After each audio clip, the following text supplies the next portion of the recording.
Olá pessoal, tudo bem com vocês? Na aula de hoje vamos falar sobre o financiamento da educação. Antes de mais nada, é importante que a gente coloque alguns pontos para iniciar a nossa reflexão. O primeiro deles, que convido vocês a pensar juntamente comigo, é o seguinte: quando a gente pensa em educação pública, para que toda a máquina da educação funcione, ela precisa de um financiamento, ela precisa de recursos. E no caso da educação pública, esses recursos eles são públicos. No que diz respeito à educação, a Constituição de 1988, ela prevê um percentual mínimo que deve ser aplicado em educação. A gente vai falar sobre isso um pouquinho mais à frente. E quando a gente conhece sobre a questão do financiamento, sobre os recursos, esse conhecimento é muito importante para que a gente possa acompanhar como esses recursos estão sendo empregados e fiscalizar de modo que a gente também possa contribuir para a otimização desse processo. Então, quando a gente pensa em recurso, em financiamento, o primeiro ponto que é importante que a gente reflita sobre é a respeito do planejamento. O que é que a gente faz? O que é planejar? Quando a gente planeja, a gente organiza ações, a gente tenta fazer uma compatibilização entre os meios que a gente tem disponíveis e aquilo que a gente pretende executar. Muitas das vezes, nesse processo de compatibilização, a gente precisa de fazer uma tomada de decisão. Vamos pensar, por exemplo, que a gente vai sair de férias e vamos fazer uma viagem. Para que a gente saia de férias e faça essa viagem, é preciso de ter planejamento e tomada de decisão. A gente vai planejar quantos dias a gente vai poder tirar para ficar fora, como que a gente vai de carro, vai de avião, vai de barco, para qual local que a gente vai, que tipo de roupa que a gente tem, quanto de dinheiro a gente tem disponível para guardar. Então, assim como a gente planeja atos corriqueiros da nossa vida, o governo ele também precisa de realizar planejamento, ele precisa de estabelecer planos para que ele consiga promover o desenvolvimento social e econômico. E é através do planejamento que o governo define aonde serão aplicados os recursos públicos, tá? O planejamento público ele é algo que está previsto na Constituição de 1988. Esse planejamento ele precisa de considerar as metas que se quer alcançar, as despesas, ou seja, quanto que eu vou gastar para poder desempenhar essa meta, o valor que eu vou gastar com pagamento de pessoal, aquisição de equipamentos, máquinas e as receitas. O que são as receitas? É o recurso que eu tenho. Então, eu tenho que considerar o que eu quero, quanto que eu vou gastar e quanto que eu tenho de recursos para poder fazer. O planejamento público, ele um dos formatos que ele ganha é o orçamento e a União, estados e municípios têm um orçamento. Cada ente da federação tem um orçamento próprio. Então, eu pergunto para vocês, o orçamento, o financiamento, a gente tem a questão das receitas, que são o que possibilita com que a máquina funcione e de onde que provém essas receitas. As receitas do governo, gente, elas vêm dos tributos. Os tributos, eles podem ser divididos em três categorias: impostos, taxas e contribuições de melhoria. Os impostos são os tributos que são exigidos de nós, contribuintes, sem qualquer contraprestação específica. Os impostos eles são de cobrança geral, independente de uma atividade específica. Existem dois tipos de imposto: os impostos direto e o imposto indireto. O imposto direto ele incide de acordo com a capacidade que o cidadão tem de contribuir. Exemplo: se você tem um imóvel, você vai pagar o IPTU. Se você não tem um imóvel, você não paga IPTU. Se você tem um carro, um veículo, você vai pagar IPVA. Se você não tem um veículo, você não paga IPVA. Isso é um imposto direto. Já o imposto indireto, todos nós pagamos.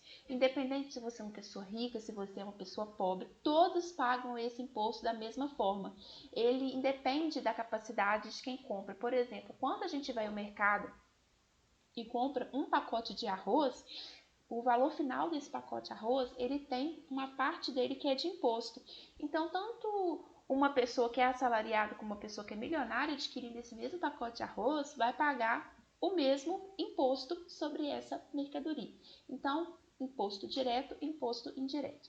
As taxas, elas são cobradas em razão da utilização de um serviço público. Exemplo, se tem coleta de lixo na porta da sua casa, que você pegar ou o seu IPTU ou a conta de água do local que você reside, vai ter a taxa de coleta domiciliar de lixo, então você paga por aquilo.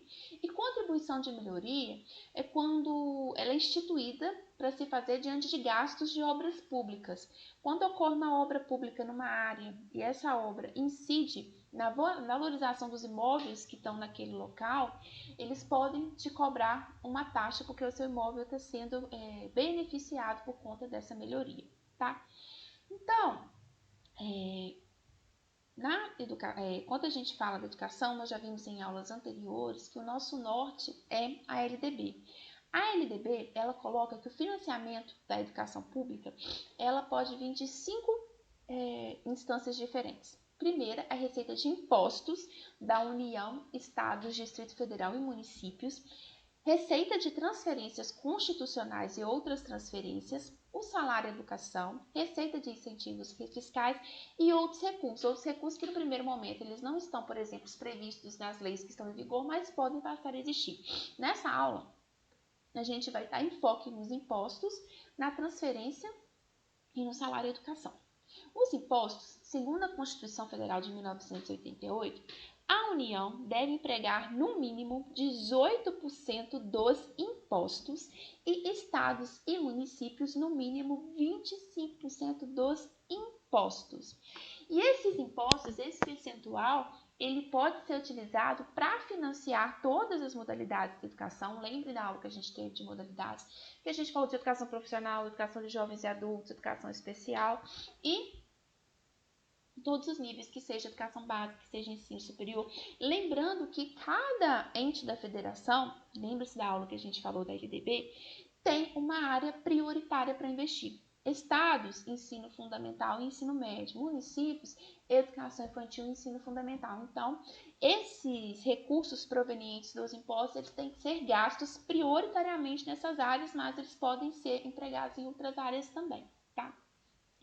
Esses impostos, existe a transferência constitucional, que é quando um ente da federação, ele transfere recursos para o outro. A União, ou seja, a esfera federal, ela transfere recursos para estados e municípios. Essa transferência se solidifica na forma do: o recurso que a União transfere para os estados é o Fundo de Participação dos Estados. E o recurso que a União transfere para os municípios é o Fundo de Participação dos Municípios. Então, os municípios, eles recebem recursos da União e dos estados, e os estados recebem da União. Vamos olhar esse próximo quadro aqui. Antes da gente ver o quadro, só para vocês terem uma ideia de como essa transferência de recursos é importante, a maioria dos municípios brasileiros arrecada, em média, 10% da receita que ele precisa para se manter. Os outros 90% da receita que faz com que a máquina pública funcione advém dessas transferências que a gente falou agora, tá? Vamos dar uma olhadinha aqui nesse quadro, que ele traz para vocês terem uma ideia como que é essa transferência de recursos. A União, ela transfere para os estados e para o Distrito Federal uma porcentagem do imposto de renda, uma porcentagem do IPI, impostos residuais, arrecadação de contribuição de intervenção econômica, e todos têm um percentual que é transferido.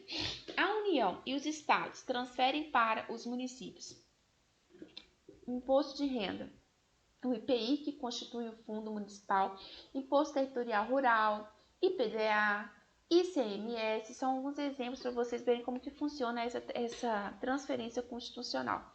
Um dos principais recursos que mantém o funcionamento dos estados hoje é o ICMS, tá, gente? Outro ponto que a LDB fala é o salário educação. O salário educação, ele também está previsto constitucionalmente e ele advém, ele toma como base a folha de contribuição das empresas para a Previdência Social. O MEC, ele recebe esse percentual, que é extraído da folha de pagamento, após o recolhimento do INSS, repassando 2/3 desse valor do fundo que compõe o salário educação vai para o Estado, que arrecadou esse valor, e 1/3 vai para o FNDE, que é o Fundo Nacional de Desenvolvimento da Educação, que nós vamos falar mais à frente. Esse 1/3 que vai para o FNDE é aplicado prioritariamente. Quando a gente fala prioritariamente, não é exclusivamente, pode ser aplicado em outro, mas prioritariamente nos estados e municípios que apresentam maior defasagens educacionais, tá? Para que toda essa máquina funcione, precisa-se de ter um orçamento. O orçamento, ele ocorre, como eu disse anteriormente para vocês, a gente tem um orçamento da União, dos estados e do município, tá?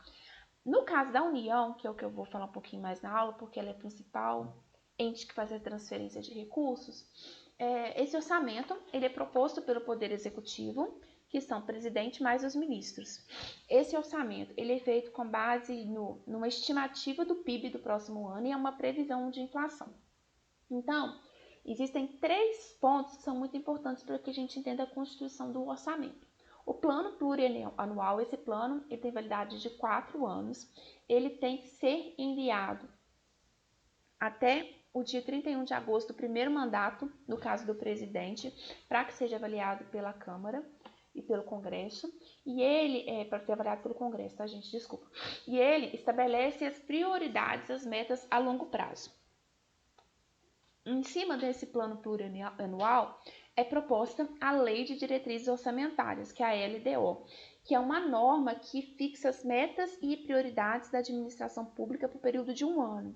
A LDO ela deve ser enviada pelo Executivo para o Legislativo até o dia 15 de abril de cada ano. E a partir do Plano Plurianual e da Lei de Diretrizes Orçamentárias, sai a Lei Orçamentária Anual, que é a LOA. A LOA, ela estima as receitas e fixa as despesas que a administração pública ela está autorizada a realizar naquele ano.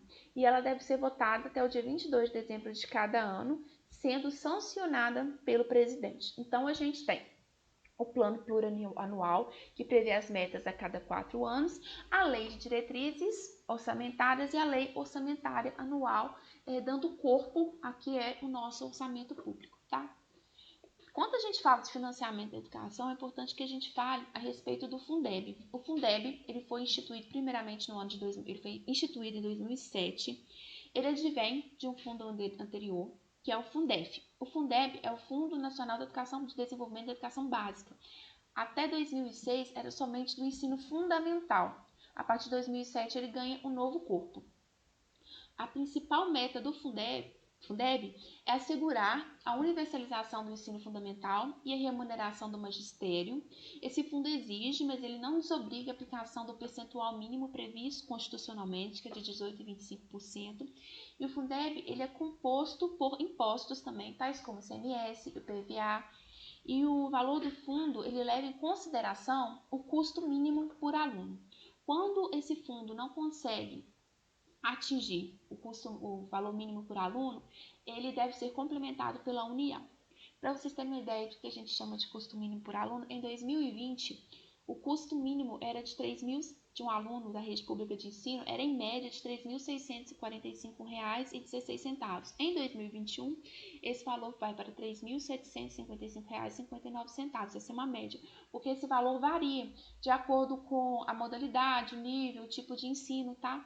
E a distribuição do Fundeb, ela leva em consideração os dados do censo escolar, o número de alunos matriculados, a modalidade de etapa e se pertence ao âmbito urbano ou rural. Todos esses fatores impactam no valor que vai compor esse fundo, tá?